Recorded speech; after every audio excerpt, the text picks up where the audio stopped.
Alors la chaire IG est une chaire qui est assez ancienne. Nous avons créé un centre qui s'appelle le centre IG, qui était le centre régional de prévention des cancers dans le cadre du cancéropole.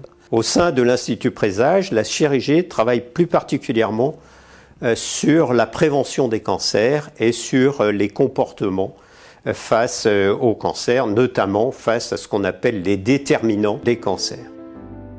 Au sein de la chaire IG, nous développons des recherches plutôt de type interventionnel, c'est-à-dire qu'il s'agit de mettre en place des interventions, d'en mesurer scientifiquement les effets sur la population et de comprendre à quelles conditions on obtient ces effets.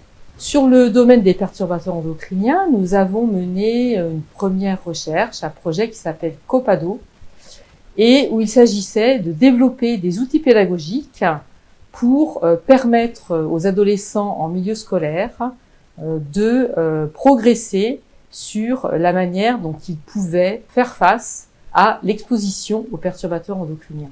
Ce projet COPADO nous a permis de comprendre que, en fait, il y avait un certain nombre de situations où les adolescents ne pouvaient pas agir parce qu'ils n'avaient pas prise, en fait, sur un certain nombre de réalités.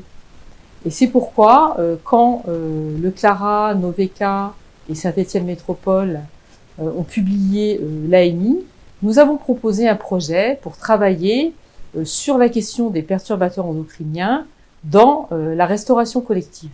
Le projet PERCO a pour objectif d'établir des stratégies pour réduire l'exposition aux perturbateurs endocriniens dans les restaurants collectifs de Saint-Étienne Métropole via l'alimentation ou les contenants utilisés. Pour ce faire, on va aller voir des agents des restaurants collectifs, recueillir leurs représentations et leurs pratiques à ce sujet pour co-construire avec eux-mêmes et la Ligue contre le cancer des interventions qui vont pouvoir agir sur cette exposition. Donc l'idée d'avoir co-construit les interventions, c'est de garantir en fait une meilleure capacité d'agir et une meilleure acceptabilité des nouvelles procédures qui vont être mises en place.